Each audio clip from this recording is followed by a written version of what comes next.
नहीं, टाइमलाइन क्यों? अगर हम लोग जो पार्लियामेंट का सेशन होता है टाइमलाइन अनुसार ही होता है ना। उस टाइमलाइन में आपने अपना सारा बिजनेस भर दिया है। हम कह रहे हैं ये एजेंडा इम्पोर्टेंट है।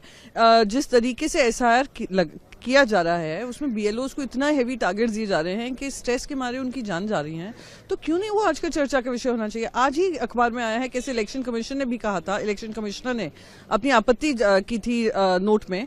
तो क्यों इस पर चर्चा नहीं होनी चाहिए? जो देश को प्रभाव करता है, असेंबलीज में प्रभाव डालता है, पार्लियामेंट में प्रभाव डालता है इलेक्शन कमीशन का रोल, और इलेक्ट्रल रिफॉर्म्स अगर होने चाहिए तो पर इनको नहीं करना है क्योंकि ये जानते हैं चोर की दाढ़ी में तिनका है।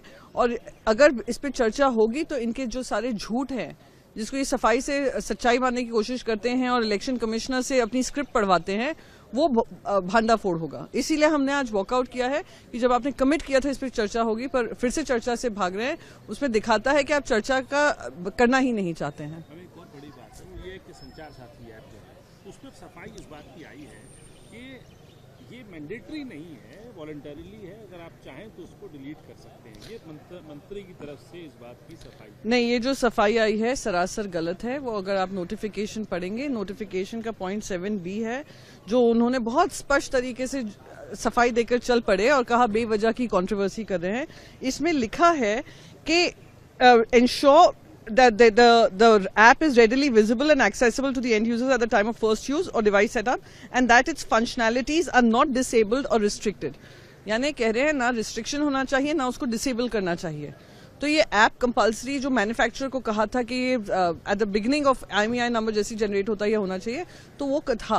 अब आकर वो स्पष्टीकरण दे रहे हैं कि नहीं वो डिलीट किया जा सकता है, चाहिए तो करिए, नहीं चाहिए तो मत करिए। हम कंट्रोवर्सी क्यों खड़ी करते अगर ये सारा क्लैरिटी होती?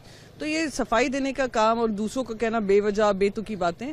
तो थोड़ा मंत्री जी नोटिफिकेशन जारी होने से पहले थोड़ा खुद पे और अपने खुद के नोटिफिकेशंस पे ध्यान दें। लेकिन मैम ये भी बात है कि आईफोन में कह दिया कि वो इसको रेजिस्ट करेंगे, वो इस चीज को रेजिस्ट करेंगे साफ तौर पे जो है। और मैं तो कहती हूँ इस पूरी नोटिफिकेशन को वापस लेना चाहिए। अगर जो आज मिनिस्टर ने कहा है उसमें सच्चाई है तो एक फ्रेश नोटिफिकेशन जारी करिए, देश की जनता से माफी मांगिए। और एप्पल ये कह रहा है will resist an app which is compulsory and they have every right to do that.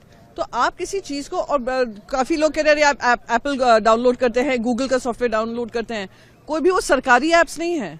जब सरकार अपना ऐप डाउनलोड कर कंपलसरी कर दे तो यानी सरकार आपका सर्वेलेंस कर रही है। और इनका ये कहते हैं ना टेस्टिंग वाटर था, वो टेस्ट किया है, देखा है कैसे पुशबैक हुआ है, तो आकर स्पष्टीकरण दे रहे हैं।